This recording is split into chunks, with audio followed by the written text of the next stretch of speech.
Baik, kali ini kita akan belajar tentang konsep budaya yang ada di kompetensi dasar pertama.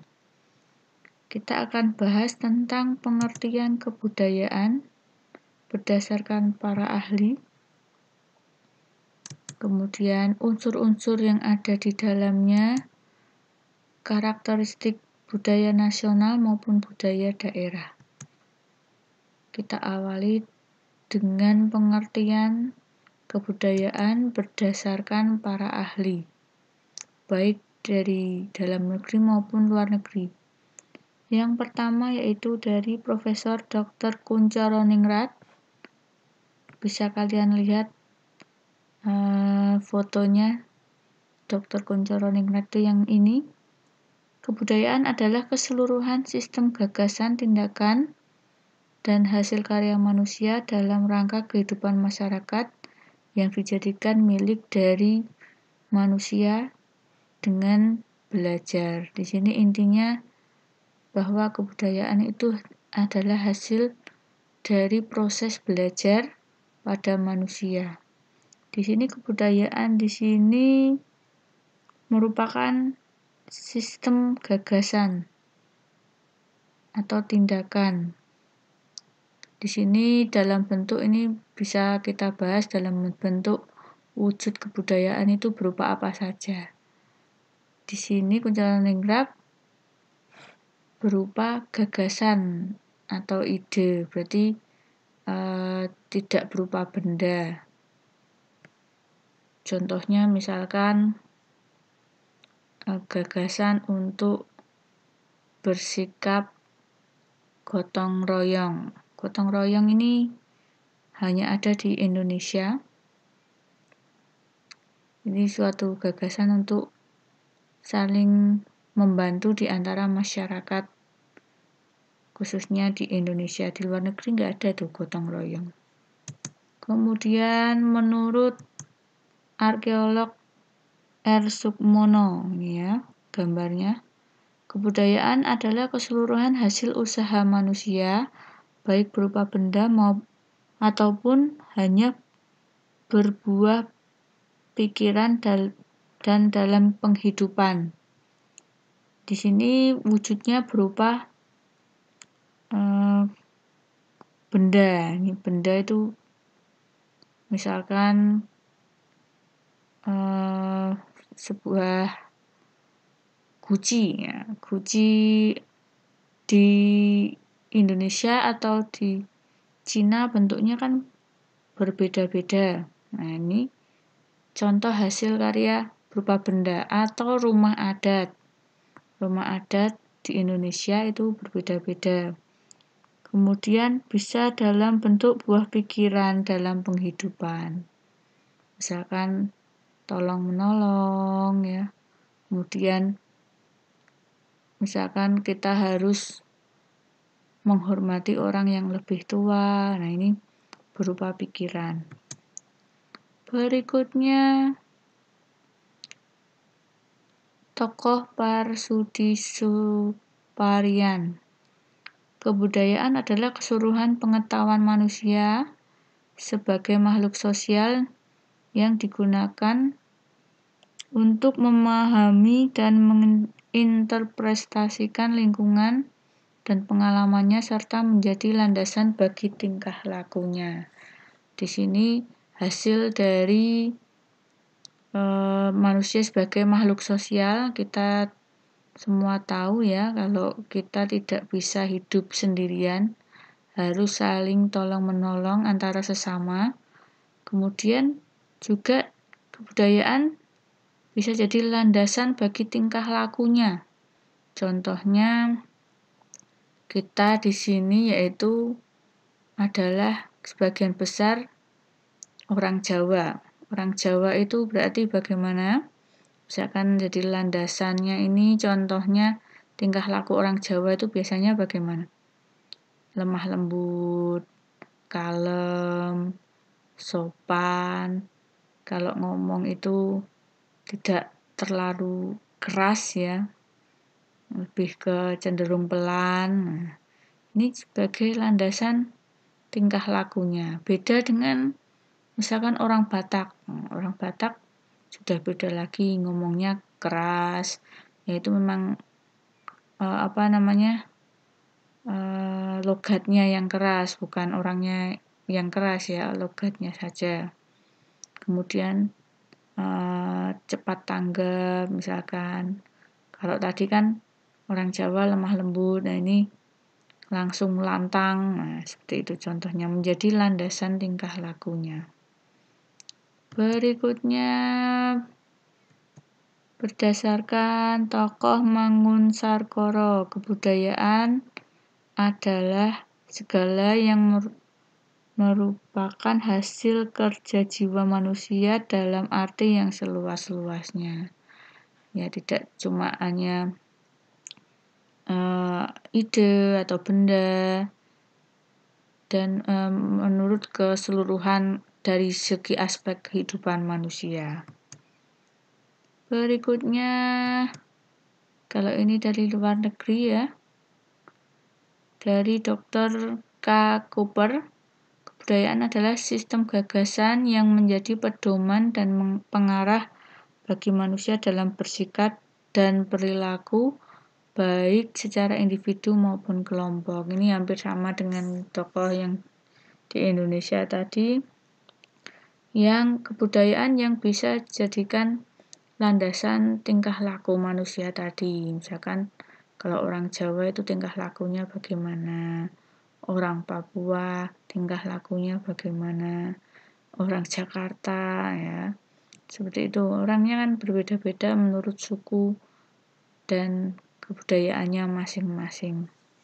Kemudian tokoh berikutnya itu Francis Merrill. Kebudayaan adalah pola-pola perilaku yang dihasilkan oleh interaksi sosial.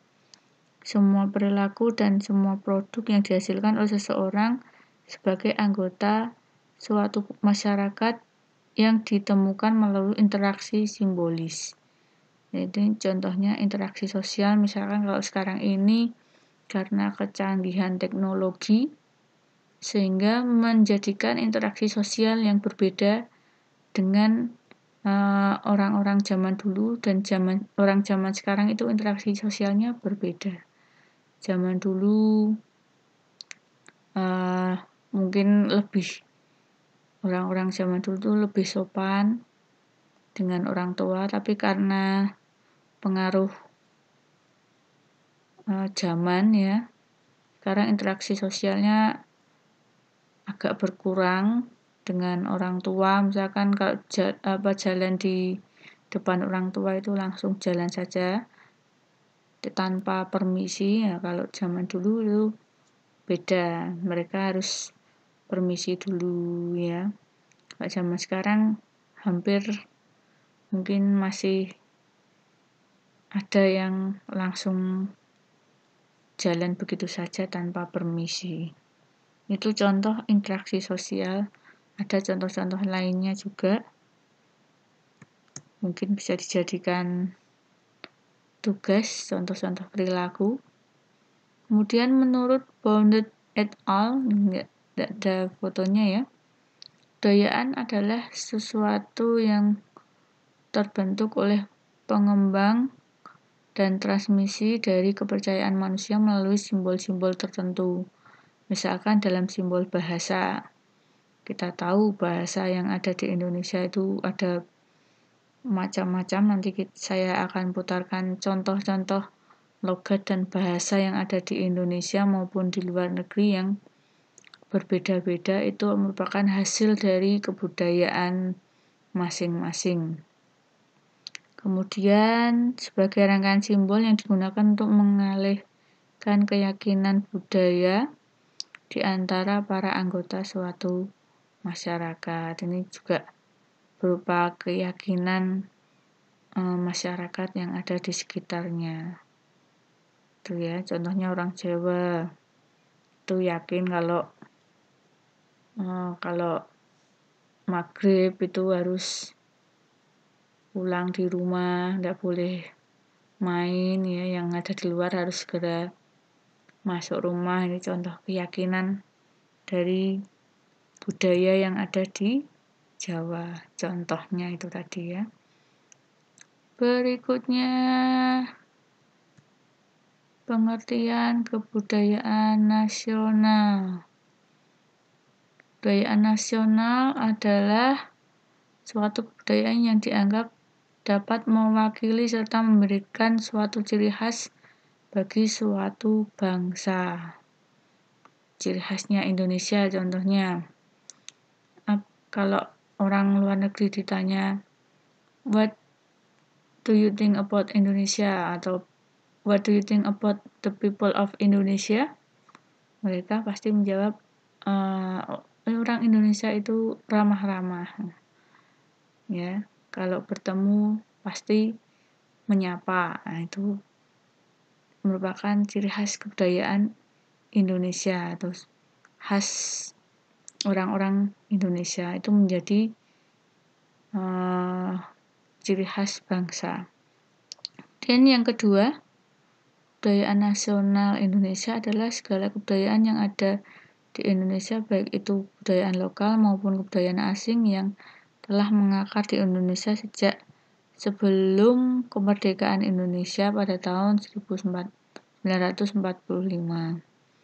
Langsung saja, kebudayaan nasional adalah kebudayaan yang dihasilkan oleh masyarakat bangsa tersebut sejak zaman dahulu hingga kini sebagai suatu karya yang dibanggakan yang memiliki kekhasan bangsa tersebut dan memberi identitas warga serta menciptakan jati diri bangsa yang kuat. Intinya sama seperti contoh yang tadi ya, orang Indonesia itu sopan-sopan, ramah-ramah, kemudian suka menolong, kemudian murah senyum, seperti itu. Berikutnya,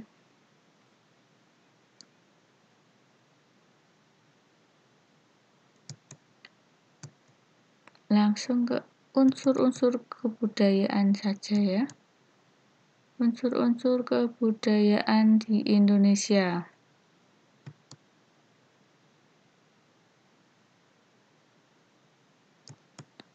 Di dalam kebudayaan itu ada berapa ini? Ada 7.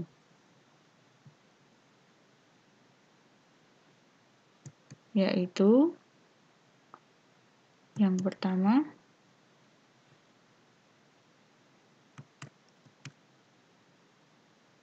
sistem bahasa. Bahasa merupakan sarana bagi manusia untuk memenuhi kebutuhan sosialnya untuk berinteraksi. Contohnya di Indonesia memiliki bahasa yang berbeda-beda.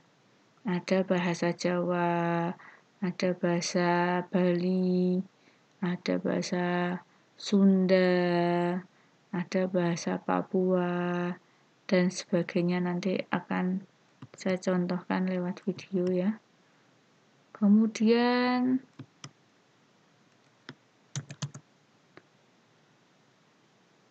ada unsur yang kedua,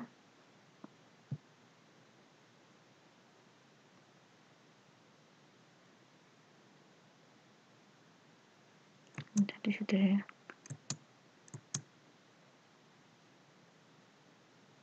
Sistem pengetahuan, yaitu sistem pengetahuan dalam kultural universal berkaitan dengan sistem peralatan hidup dan teknologi. Karena sistem pengetahuan bersifat abstrak dan berwujud di dalam ide manusia. Ini contohnya misalkan pengetahuan tentang alam sekitarnya. Misalkan bagaimana di Indonesia itu juga salah satu mata pencariannya itu berupa petani. Berarti kita harus memiliki sistem pengetahuan dalam bercocok tanam. Misalkan pada musim kemarau itu cocoknya bertanam tanaman apa. Kalau musim hujan, contohnya kita yang bagus itu bertanam apa. Kalau tidak punya ilmu pengetahuan seperti itu, tidak akan berhasil panen. Contohnya seperti itu. Atau misalkan kalau sebagai nelayan, kita yang waktu-waktu yang bagus untuk mencari ikan itu pada saat malam hari atau siang hari itu ilmu pengetahuannya harus digunakan. Kemudian pengetahuan dalam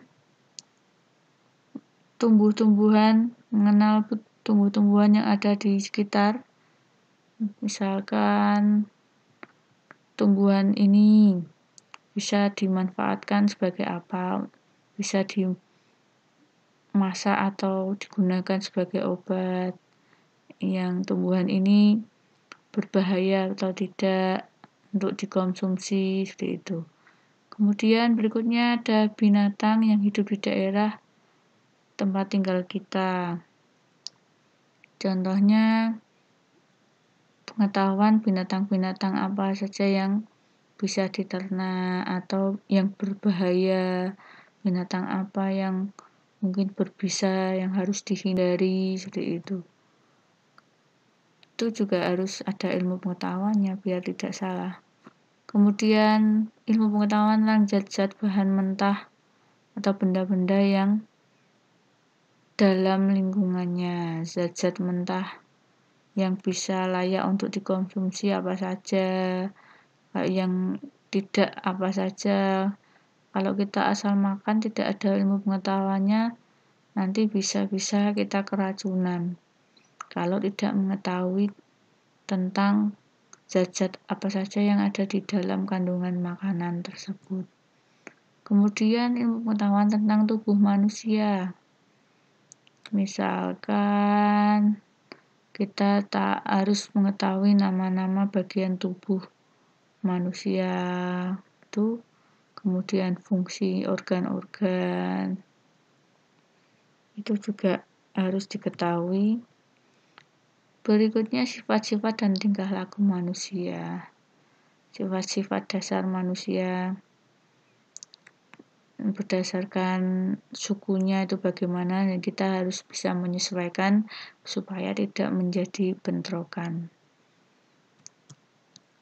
Masih ada lagi yaitu ilmu pengetahuan tentang ruang dan waktu. Misalkan kayak waktu, misalkan mengenal masa-masa tanam yang bagus, atau kalau di Jawa itu ada kalender Jawa, kalau di Arab juga ada kalender Arab, seperti itu contohnya ya.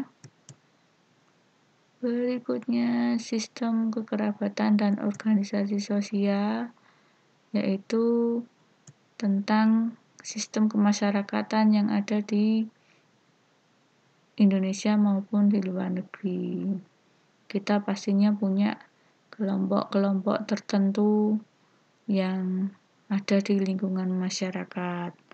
Misalkan di lingkungan kalian ada Karang Taruna, kalau di sekolah mungkin ada kelompok pramuka atau OSIS, ya organisasi-organisasi ya. Itu contohnya. Berikutnya unsur yang keempat yaitu peralatan hidup dan teknologi.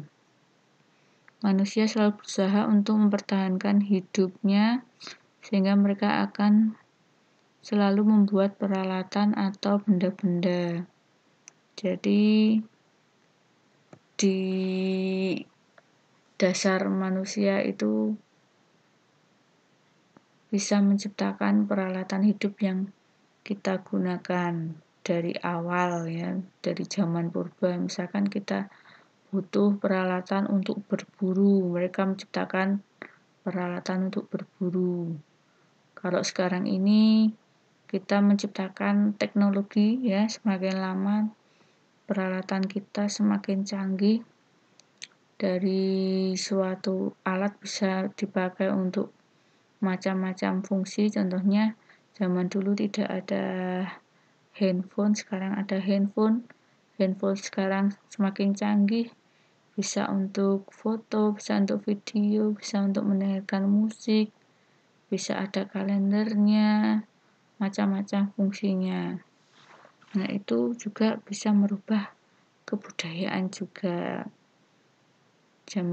Zaman dulu tidak ada handphone, kita masih tetap bisa berkomunikasi lewat surat ya. Kalau sekarang pakai handphone, tinggal telepon atau dari jarak jauh juga bisa video call, bisa bertemu, bisa bertatap muka. Zaman dulu ya harus ketemu langsung, harus misalkan antar kota juga harus datang ketemu langsung. Kalau sekarang pakai handphone sudah bisa ketemu walaupun jauh, bisa bertatap muka walaupun lewat layar. Itu unsur teknologi. Contohnya. Berikutnya, sistem ekonomi atau mata pencarian, yaitu sistem mata pencarian hidup adalah segala usaha atau upaya manusia untuk mendapatkan barang atau jasa yang dibutuhkan. Sistem mata pencarian hidup atau sistem ekonomi meliputi berburu, mengumpulkan makanan, bercocok tanam, perikanan, peternakan, dan perdagangan. Itu ya. Contohnya misalkan kalau di Salatiga, apa sistem mata pencarian yang kebanyakan yang ada di Salatiga? Kebanyakan jadi pegawai. Masih ada yang bertani di daerah sekitar Salatiga, masih banyak sawah-sawah ya. Kemudian di dekat Salatiga juga ada Rawa Pening. Rawa Pening itu penduduknya sekitarnya berarti bermata pencarian sebagai mungkin pengrajin enceng gondok. Kemudian bisa sebagai nelayan ya. Ada ikan yang ada di rawa-rawa. Kemudian di daerah pegunungan misalkan di Kopeng itu berarti mata pencariannya sebagai petani atau kebun ya. Itu contohnya. Sesuai daerahnya masing-masing. Berikutnya, sistem religi. Menurut Kuncoro Ningrat tadi ya, salah satu tokoh tadi yang sudah disebutkan, asal mula permasalahan fungsi religi dalam masyarakat adalah adanya pertanyaan mengapa manusia percaya kepada adanya suatu kekuatan gaib. Nah, itu contohnya. Nanti berikutnya, kesenian. Nah, ini tidak jauh dari pelajaran kita. Kesenian yaitu dapat diartikan sebagai segala hasrat manusia sebagai keindahan atau estetika. Estetika itu ya artinya keindahan. Apapun yang sesuatu benda yang memiliki keindahan itu dapat disebut seni, bisa dinikmati oleh banyak orang. Kesenian itu ada macam-macam, ada seni rupa, seni musik, seni sastra, seni gerak, dan juga ada berdasarkan jenisnya, ada seni tradisional dan juga modern. Itu ya contohnya ya. Kemudian akan saya tampilkan contoh-contoh video berbagai macam kebudayaan yang ada di Indonesia. Ya. Silahkan disimak kekayaan apa saja yang ada di Indonesia.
juga pakaian adat juga berupa budaya.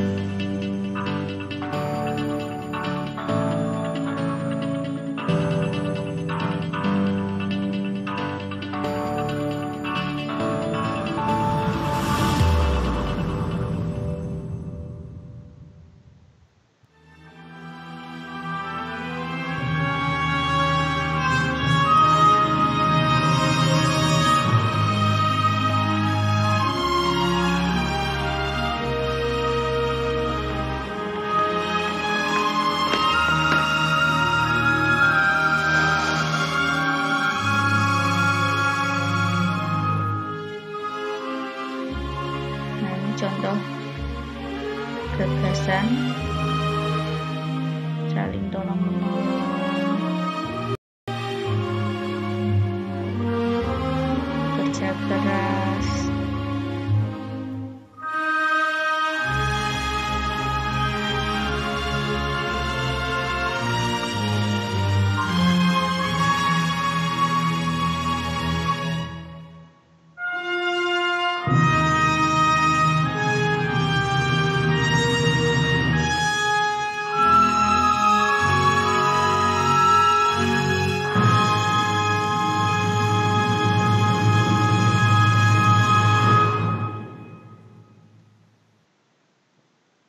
nah itu contoh keanekaragaman kebudayaan Indonesia. Berikutnya tadi kita bahas tentang unsur-unsur yang ada di kebudayaan Indonesia. Saya contohkan salah satu unsurnya yaitu berbagai macam bahasa.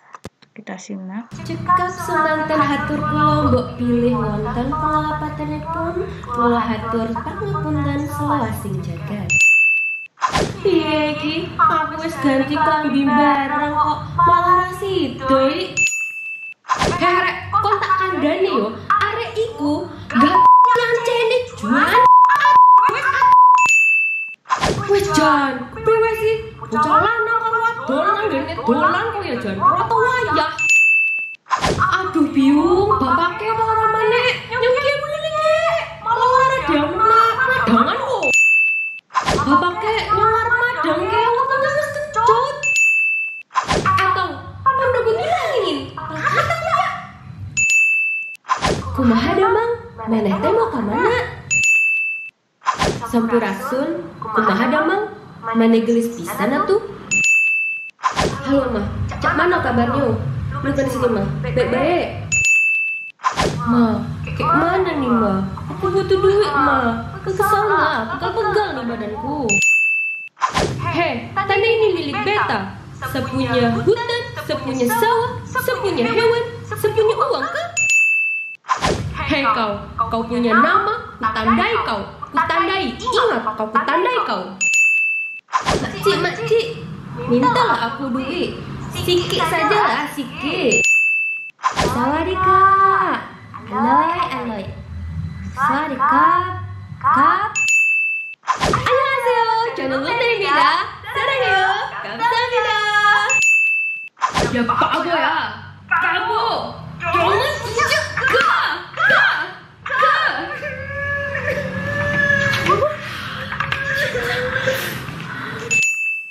Nobita-san, nenek mana nih? Doraemon, nenek mana nih? Dari desu ka? Moshi, nanda wa desu ne? Ike. Iteru. Kimochi. Nanda desu ka? Ike kimochi. Nanda. Utang ina. Gago. Utang ina mau gago. Jangan lupa di subscribe, Jangan kalian ya, di subscribe, komen, ambek di like. ya itu contohnya ya. Berikutnya dari 7 unsur kebudayaan tadi bisa kita saksikan dalam bentuk satu suku. Dalam satu suku itu terdapat unsur-unsur kebudayaan masing-masing. Ada unsur religi, bahasa, peralatan hidup, kesenian. Nah, ini kita saksikan yang dimaksud 7 unsur itu dalam satu suku, contohnya seperti ini.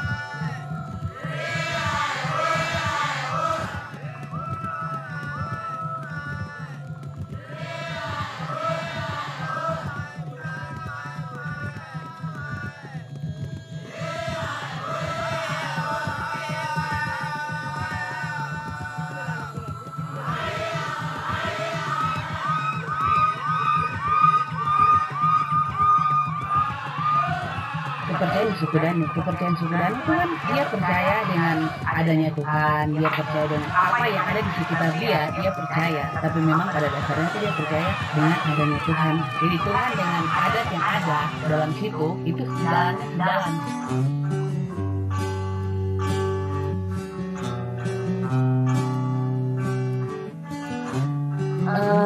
Kalau di mana bahasanya bahasa daerah, bahasa Wamena, terus dengan bahasa Indonesia yang mereka gunakan.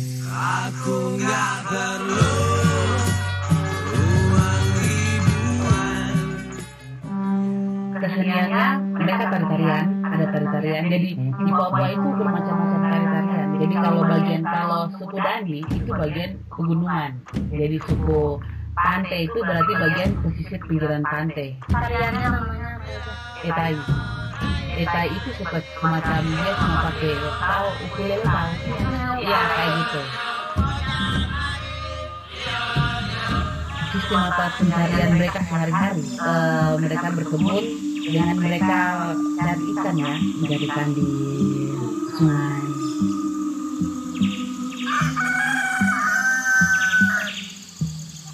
Karena tanah kan di sana subur, jadi segala macam tanaman di sana dia tumbuhnya subur, jadi mereka bercocok tanam di situ. Jadi apa yang mereka tanam ya mereka itu yang mereka olah, mereka jual kayak begitu.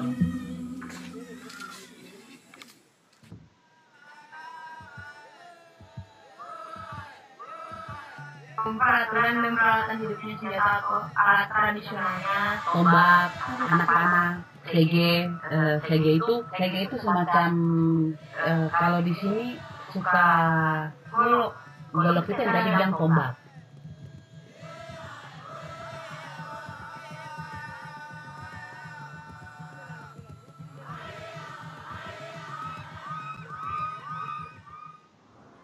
Dan kemasyarakatan Di sana tuh organisasi itu kan banyak di sana, kayak ormas gitu ya. Itu banyak sih, ada Forja, ada ikatan Mipago tuh ikatan masyarakat Dani semuanya termasuk dalam si Mipago. Itu ikatan besar.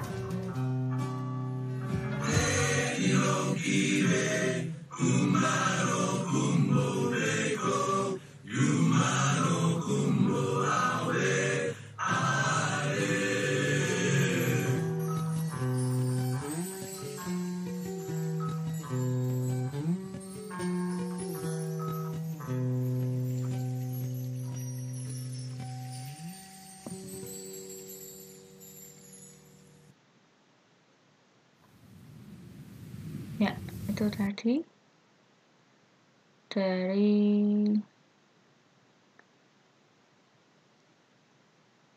unsur-unsur kebudayaan yang ada di